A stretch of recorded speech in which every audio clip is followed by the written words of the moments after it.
What is going on, future me? Hope all is well. Hope you're living your best life to your utmost potential and everything else. Lots to cover this week, as with every week. Last week was CPI, and as we can see on the daily chart here for the dollar, pretty much playing out exactly how we expected, right? Like, inflation numbers did come in as forecasted at about 6%, something like that. So there is like a small decline in inflation as the Fed is looking to raise rates. They have mentioned in the past that they are going to be moving towards a 5% interest rate, as we are at 4.75 at the moment. So they're expecting another 25 point or basis point hike, excuse me. There were talks of a 50-point hike because of the last CPI printout, like 6.4, 6.5 type of thing, but who knows? Jerome Powell might just change his tune once again after realizing that inflation is on a small decline. I will say nothing to write home about whatsoever. But with that, it does get it does reflect itself in the chart. We also had UOM, consumer sentiment, and everything else. Those numbers printed pretty badly for the dollar, as we can currently see here. And just kind of jump straight into it. Once again, we are looking at the dollar on the daily, and as I've mentioned in the previous pre-market plans, we are playing around at a very pivotal point on the chart, and it looks like we're getting very cleanly rejected off of that point, being this bouncer break level around 105, 106 sort of area, in confluence with this level of structure, in confluence with the 618. And again, as we can currently see, just from a technical perspective, leaving fundamentals and news, catalysts out of it, we are looking pretty bearish. We could even call this like a potential head and shoulders here, and the neckline around 103 being the neckline to break, excuse me. And so that's something that I'm going to be monitoring into the coming week. If once we do get into gold, I mean, gold has been going parabolic. And I mean, I'm sure a lot of that has to do with dollar weakness and the overarching narrative that, with inflation falling and with, hikes coming and everything else, that we're going to continue to see dollar downside. As far as news events are concerned this week, we do have existing home sales. I believe GBP is printing their CPI numbers. We have durable goods on Friday. We have flash services and manufacturing PMI for both the US dollar on Friday, and then the pound, I believe, is that same day? Yep, same day for the pound as well on Friday. The Bank of England will be making their rate decision on Thursday. Pretty sure they're going to be hiking rates. And then we have the Fed raising rates on Wednesday as well. They'll also come out with a press conference and everything else. So definitely a volatile week between Wednesday and Friday. So again, a ton of different catalysts to act as drivers for volatile price action. And of course, as as I've mentioned in millions of pre-market plans, I'm looking to see continued dollar weakness, especially with the overall narrative around getting a handle on inflation, continuing to raise rates. I feel like I've said in the past as well, but typically when the rate hike initially prints, like when the news drops that there is a rate hike, the dollar does spike for a short time and then dwindles and fades lower thereafter, especially when Jerome Powell comes up, gives his speech and everything else around why he hiked rates the way that he did and everything else, confirming the narrative that each of these hikes are for the purpose of driving down inflation, which long term will devalue the dollar.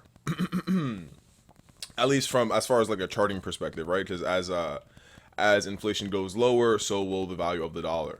And so, hope that makes sense. Pretty simple and straightforward. When we look at the dollar on the weekly, adds a ton more context as far as rejections are concerned. I mentioned in previous pre-market plans last week in particular that we did get this clean rejection off of that bouncer break level in confluence with the 382, in confluence with this weekly level of structure that acted as support and now resistance.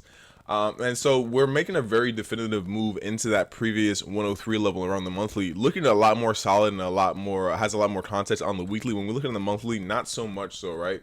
Still playing around above that 103 area, but again, I'm looking more towards the weekly and daily for added context, as we can clearly see rejections and breakdowns back into that 103 sort of area. So once again, into these coming weeks, I'm going to be expecting further dollar weakness, especially after seeing rejections from multiple levels of structure as we're currently seeing. And so with that, I hope that made sense. Leads me into JPYBasket. I want to keep it quick on the indexes just because there's not there is a good amount of things to cover, but I want to get into the charts for the week that we'll be trading. The yen. Crazy reclaim for the yen. There wasn't any crazy yen news this particular week. There will be a bank holiday on this coming Monday for the yen. But with that said, right, just from a technical point of view, we do have a couple of levels of resistance, but there is still a little bit of upside to capture before we face that resistance, right? We're still breaking back into that 8,000 level, that 8,000 sort of range, and we, next sort of stop, right, that 84.50, 84.20 sort of area, that range high, to tag before potentially moving lower, right? Of course, I play these things level to level, especially when I'm looking at it just from a technical perspective. That would be the next stop for me, and where I would consider price to be going next, and expecting it to go next, and everything else. Adds some more conviction on the weekly, as always, when we jump up a time frame and everything else.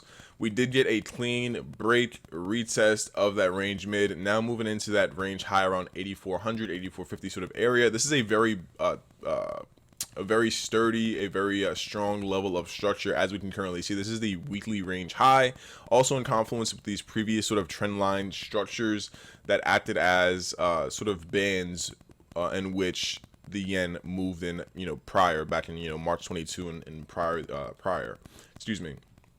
And so with that, once again, next sort of stop for me, most logical area would be the 8400, 8450 sort of range high. Especially with this type of reclaim, I would not be surprised if we break this range high for whatever reason. Although the fundamentals do say we should be seeing a weak yen, I wouldn't rule anything out, because as we've seen, right, as the Fed is raising rates and everything else, the dollar continued to rise. I mean, I wouldn't be surprised if we see the same thing with the yen, but on the other side of that, right, like they're printing so much money, they have zero interest rates and everything else. Like, why wouldn't inflation continue to drive higher on the yen? It just makes the most sense.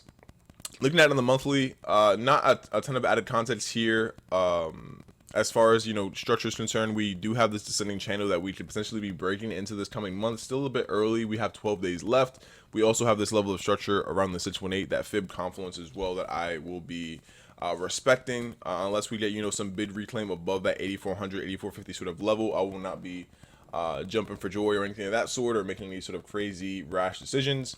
And so once again, I'll be looking for the weekly and daily to sort of guide me and add a bit more context around where we should be seeing the yen land. So I hope that makes sense. Once again, I'm just waiting for that move back into 84.50 sort of area. If we do tag it, I would expect a potential reversal back into the 8,000s and continue to range like as we've seen in the past. It's not until we get a break retest of that level that I start looking into alternatives. Hope that makes sense. Going into the pound. Pound is looking good here, right? So I want to outline two sort of differences, right? Like, we see the yen, right? Yen is reclaiming. It looks like it has a bit more strength and steam on it than the pound at the moment, but it does have a higher ceiling here as well. They have this local high around like 82.50 sort of area, but the overall range is into 8400, 84.50 sort of area. When we look at the pound, not so much, right? We do have a more well-defined range mid here, acting as resistance, and it has acted as resistance many times in the past. So it does, it does make me think, what if the pound gets stopped up here, especially since this is a local level of structure that's acted as resistance in the past, leading to a further decoupling of the pound and the yen, which obviously for me would be ideal. And it would just add conviction to GJ shorts if we see a rejection of the pound here, right? So that's what I'll be looking for into the coming week. I don't have a crystal ball, so I'm not going to predict it. But just as far as the chart is concerned, this is a level of resistance, and I will be treating it as such until it is broken, if it ever does get broken, right? Looking at it on the weekly, upside does look, good potentially, just because of this this inverse head and shoulders and this sort of neckline retest after that sort of fake out, that little break into the 618. As we continue to approach the 618, once again, I'm going to be very cautious, again, just because this is a respected level of structure. We already rejected from it in the past. I would need clearly defined strength above this level to start writing home about it. And so initially, as I mentioned, I'm going to be expecting that first narrative I mentioned, moving into this local sort of range high, the sort of range mid between the bigger range, seeing potential rejection back into the 118 sort of level before a move higher. Or if we get the clear strength above 122, obviously I'll have to take the other side of that. So I hope that makes sense. Nothing super crazy. And that leads me into the pairs that we will be trading this week. Let's start with GJ. And I did take a couple trades on GJ. I think I'm in one trade. I'm holding one trade into this coming week, and then I took two other positions, one winner, one loser. and I'll cover all of that. So before we get started, let's get into the weekly. So the weekly, right? Looking pretty good for downside, right? As we've seen in the previous pre-market plans, or rather in previous weeks, price action and everything else, we did get that very big rejection off of that 618, that weekly 618, in confluence with that level of resistance around 166. So as I was mentioning, excuse me. So we did make that move into 166 in confluence with the 618. It did mark a very strong reversal back into that range mid around 162. And I've mentioned multiple times that I will not be taking shorts unless we're below 162 overall, or we're seeing a rejection from 164, and we saw exactly that into this coming week. And now, right, with the weekly candle close, we're printing below that weekly range mid around 161, 162 sort of area. With that, I would expect continued downside into those 150, 159, 157 sort of areas, excuse me. We're now playing within a completely different range, and as it gets into the daily and 4 hour, it'll make a ton more sense. But with that, a couple of different things to make mention of, and a couple of observations, right? We did get this big wick into this sort of liquidity zone. There is a ton of wicks around that 158, 157 sort of area.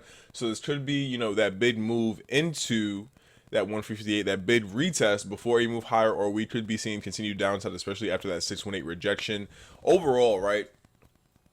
I'm wanting to be bearish around this just because I've mentioned millions of times, right? We have this big trend line. We either get one of two things. We get that big squeeze, the push up, or we get the other side of the squeeze and we get pushed down. We are seeing that push down, that big engulfing candle. Look at this right here on December 19th of 22.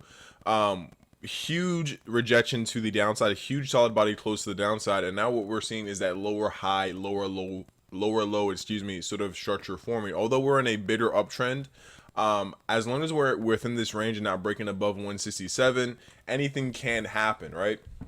And so as we've seen, we had this new high, we have now a low, we have a lower high here forming around that 166 rejection, and we're moving lower.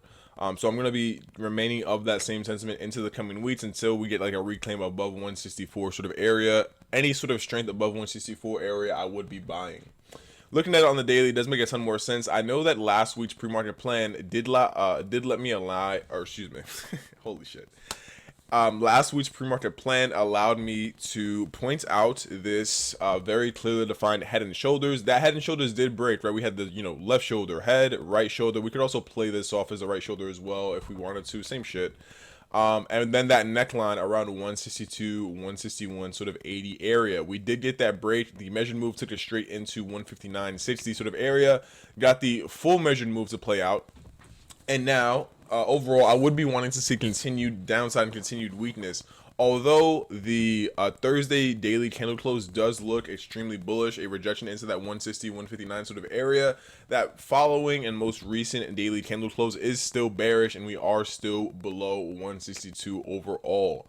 As long as we're remaining below those levels, I will want to continue to be short, especially after sort of macro pictures swing high to swing low. We did get rejected from that 618 sort of level. And again, as far as my strategy is concerned, I would want to be seeing continued downside thereafter. Like we're just in the midst of that 618 rejection and push lower. We also have this sort of symmetrical triangle starting to form here. Little uptrending channel, and of course that bigger downtrending trend line here as well. The break would be massive, right? Excuse me. The break would be massive into 158 and lower than that, especially with the amount of yen strength we're seeing. I mean, I wouldn't be surprised. But again, just want to be playing it level to level. I don't have a crystal ball, so if price action is telling me one thing, I'm not going to do another. Hope that makes sense. So once again, into this coming week, as long as we're below that 162 sort of 50 area, I will be taking retests of this range sort of high between the range mid and range low of 158 and taking shorts from there. It's not until we reclaim like 162, 163 that I'm going to be sitting on my hands and see how we react to the 164 retest if we do get there. Hope that made sense from a daily perspective. Looking at it on the 4 hour always makes a ton more sense, adds a ton more context here as well. And so this is actually where I took a trade, right? So going back the previous week, we opened the week up making the second top for this double top. We can kind of call it a triple top here as well if we'd like. from 164, and I've mentioned millions of times that 164 is a very strong level of structure. Buys on breaks and retests, and also sells on weakness. If we did get that rejection, I did see the rejection there, and that's what triggered me to get into or want to get into a position around 164. And I'm still of that same sentiment, right? 164 is still a very strong level of structure, and I'll treat it as such. And if again, we get rejections there, once again, I will be taking shorts. If we get a break retest above 164, I will be taking longs. As far as this coming week is concerned, we did get a big push into the August 22 lows around 159.40, and we did get a very clean pullback, a fib from swing high to swing low into that 618 around 161.90, 162 sort of area into the rejection, right? So as we start to see these different things forming, that's making my sort of discretion, the discretionary trader in me perk up and saying, we just had a double top breakdown, right? We're now making a lower high, right? We have to be making a lower low. So that leads me to believe into the coming week, I should be expecting that August 22 low to be tagged once more and potentially be broken, right? I would all day take sells on a break and retest of that August 22 low. As far as getting short once again from where I entered, I would consider that 162 sort of area level for shorts. Anything above that, I'm not touching, right? Like if we break above 162, 162 sort of 50 area, I would just wait for 164 overall. I did get stuck in this range around 163. It was very nasty and will not be doing that again. And so that's just going to be my overall sentiment into this coming week. I'll take breaks, retests of the August 22 low all day, every day. If not, I'm pussy. I would consider that 162, that 618 sort of a retest and sell off of the rejection. And then outside of that, I would also take the 164 bouncer break, sells or buys, depending on what happens at that level, being that it's such a strong level of structure. So I hope that makes sense. 3 areas of interest for me overall: 159.44, that August 22 low, that 618 around 162, and then 164 overall are where I would want to be positioning myself in the market based on what price is looking like. Again, I would be wanting to see rejections at these different levels, all but 164. If I see a rejection at 164, I'll sell it. If I see a break retest of 164, I will buy it. Other than that, the other areas I will not be buying whatsoever. Looking at it on the 1 hour, always it makes a ton more sense. And I did, so looking at my previous trades, I did catch the biggest moves in the market last week. And I'll cover them in a second, but where is let's see. Okay, cool. So this is the market open around here. And so as far as this last week is concerned, we did see a double top here on intraday levels on that 1 hour sort of time frame into 164, right? So if I saw something similar at different levels of, the different areas of interest that I just mentioned around 161 sort of 50, that 162 sort of area, I would consider that. Same thing around 160.50, and then the August 22 low around 159.50 here as well. Or rather, not even 160.50, because I wouldn't be trading the middle of this range, excuse me. I would mainly be wanting to snipe and catch entries around 161 sort of 50 to 70 area around here, or that range low around 159.50, that August 22 low. I would take sells on a break and retest all day, every day. I noticed that one of the mistakes I made in previous weeks was trading the middle of the middle of the channel, the middle of the range. And looking back, hindsight is always 20/20, but it becomes so clear, right? Literally right in the middle of the chop, right, where all of my successful trades were at either the range high rejection or the break and retest of the range low. And so I'm just going to be taking that into the coming week and just staying aware of those different observations. And so as far as the coming week is concerned, I am holding this particular position into the coming week. I almost got wicked out of it. But I still am in this position pretty much. Before I get into the trade and why I took it into this coming week, right? We do have this double top. That double top, the neckline at 160.66, measured move brings us into this August 22 low, which we are now printing below. And, obviously we have that engulfing that pushes down there as well. So I would want to be expecting further downside on the open into 159.44. Otherwise, if price retraces to my entry at 161.50, 161.60, I would consider re-entering if we did get a clean rejection, just because that is a valid level of structure, right? I've mentioned in previous pre-market plans that this is a level that doesn't have a ton of traffic, and I would want to be taking sales on a break and retest of that level. That remains true, right? This is a range high now between that range mid at 160.54 and that range low at 159.44. So I would be treating it as such. I would take sells of the range high on weakness. I will not be positioning in the range mid or the chop. And then as far as the range low is concerned, I would take sells on a break and retest of that range low. Hope that made sense. Super straightforward, super simple. Nothing super crazy. How many times can I say super? And so that leads me into the trades I took for this week. I took 3 GJ trades, one of which was just stupid. And I'll get into that here as well, just very greedy positioning. But yeah. So as far as this position is concerned, this was the biggest move across the market, I believe, on GJ overall. And so I did mention I wanted to get in on a bouncer break, of this particular level at 164. Sells on a weakness, buys. This says busy. It's supposed to say buys on breaks and resets here as well. Excuse me. And so that's exactly what I did, right? I saw this particular rejection, right? I saw price moving into 164, and I saw that the engulfing candle couldn't fully engulf.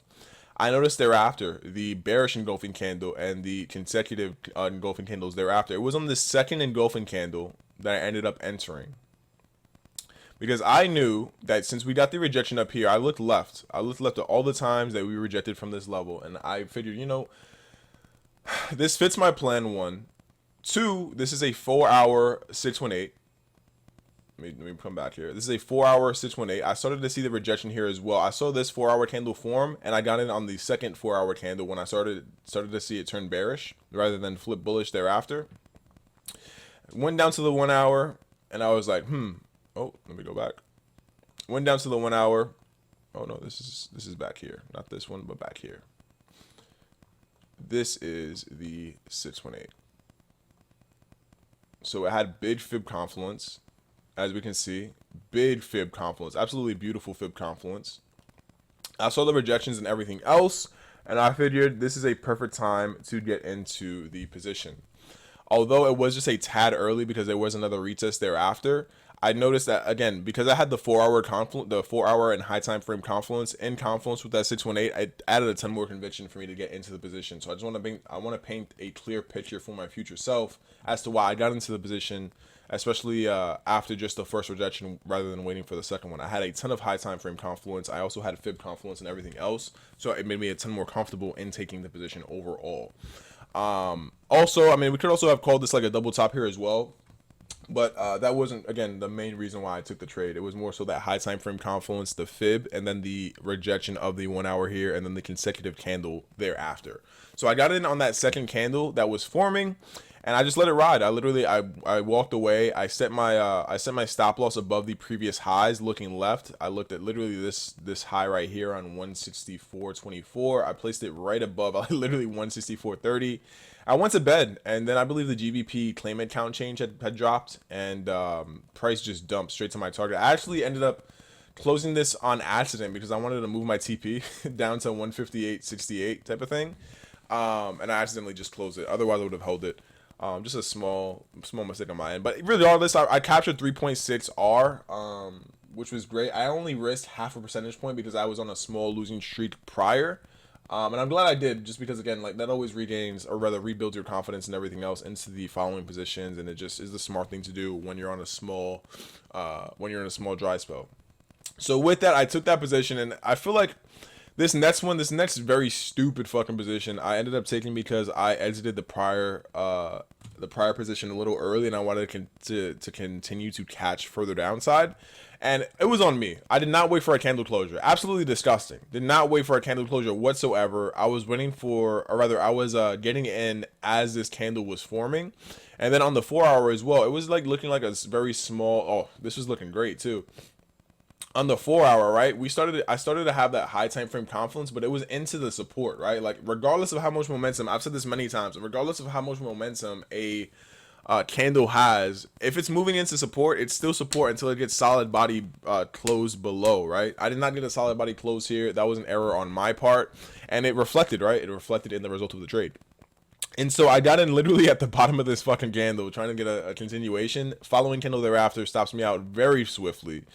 And that was that. I walked away thereafter, and I was just gonna wait overall. And I thought if I would have just been a bit more patient and waited for the 161 sort of retest, I could have fibbed this out, right? That thrust candle this would have been a perfect 618 retest and entry for me to get in. Just was, overall impatient, didn't wait for the candle closure, trying to get a continuation, and greedy. Something that I will not be showcasing into the coming weeks. And so that leads me into my most recent trade, right? As far as why I took this trade, I do have a ton of fib confluence here as well. Look at this big thrust candle, swing high, swing low. I could put it a bit higher here as well, but I believe it was right here. This more local sort of thrust candle is what spelled it out for me, even if I put it down here. So I placed my fib high to low, as I always do, and I noticed that, again, after big moves like this, it's only right that we start to get retests, right? And especially when I had the high time frame confluence and the high time frame fib, it added a ton more conviction around me getting into sells here, right? Because once again, not only did we get the rejection of this this candle with momentum, especially after all this momentum right here, right, on that Thursday, the following candle did not have enough pressure to break above 162 sort of area, and after the following candles rejected it, I knew we were good to go, especially on the 4 hour.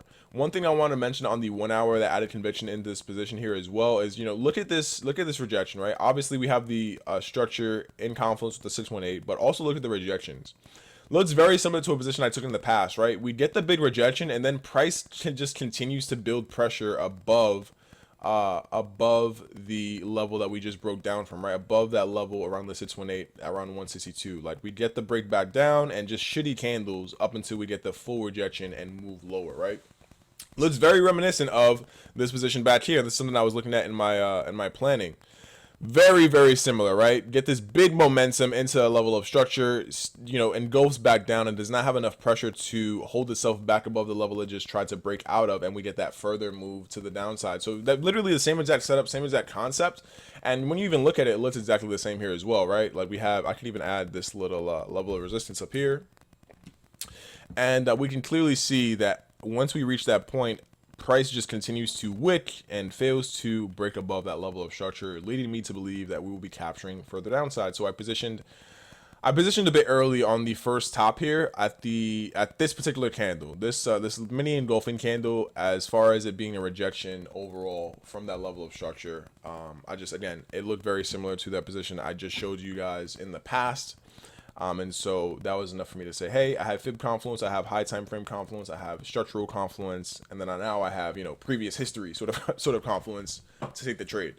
Took it, and I'm floating in profit at the moment. And overall, I'm expecting further downside, especially after this big push back down. Right? Like, we had this engulfing candle try to push back above the October 22 lows, another engulfing candle, evening star, and push back down, also in confluence with the local 618. So, into the coming week, I'll be expecting further downside and everything else.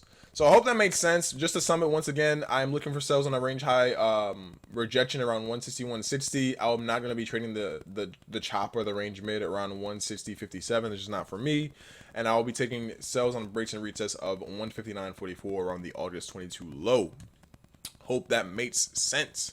Now to get into gold. Gold looks absolutely nuts. I'm going to try to make it quick here. Let's see, 1 second. Okay, awesome. Let's look at the weekly. Big observation on the weekly. This is something that I mentioned in previous pre-market plans here as well. Look at this inverse head and shoulders. Absolutely disgusting. Absolutely disgusting the way that this is breaking out. But even though we have this very beautiful inverse head and shoulders, we also have a very local range high, this weekly range high around 1988 that we're running into here, right?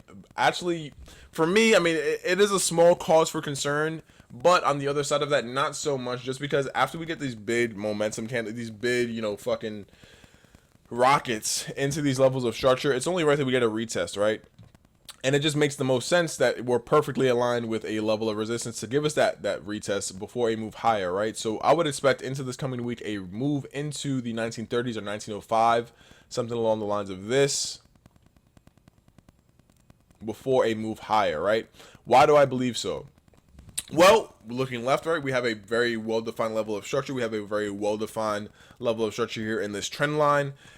When we typically break out, right, we go back to the most previous and most respected level of structure that we've seen prior. So, or rather that we broke out of and everything else, right? So when I look at it from that perspective, again, we're moving up. We have a huge candle with a ton of momentum into the upside. We know a retest is coming. Where could a retest come? Structurally, the next level of sort of support that acted as resistance in the past, which would be that 1930 and 1905 sort of area, and are we playing it as such? Of course, if we see just continued downside into the open, there are levels of structure that I would take breaks and resets from, but overall, staying of the sentiment that we should be seeing a retest sometime shortly, and I will be positioning myself around 1930 and 1905 to capture that. Excuse me. Looking at the daily, absolutely beautiful, and this is what I mean when I say there are more near-term levels to retest. If we get a more shallow retest. Because once again, we're in sort of price discovery now. Looking left, there's not a ton of traffic here whatsoever. There's a local high around like 1979 sort of thing that we completely, blew past. And then obviously that weekly level that I just covered here as well. But when we look at it from this perspective, looking left, not a lot of traffic. We just broke through a new level of structure that acted as resistance in the past. Very high chance, very high probability and likelihood that we come back to 1959, 1960 sort of area for a shallow retest before we move higher into the 2000s, or we get a more deep, sort of well-defined retest around 1910, 1912 sort of area before a move higher. And those are both very good levels of interest, areas of structure as well for me to want to look at to get into buys on. So once again, 1959 is valid, and 1905 for me is valid on breaks, retest, little bounce thereafter. 4 hour always makes it a ton clearer, and obviously as I have these arrows drawn out and everything else, these levels of structure always becomes a lot easier to interpret. And as I mentioned on the daily, right, looking left,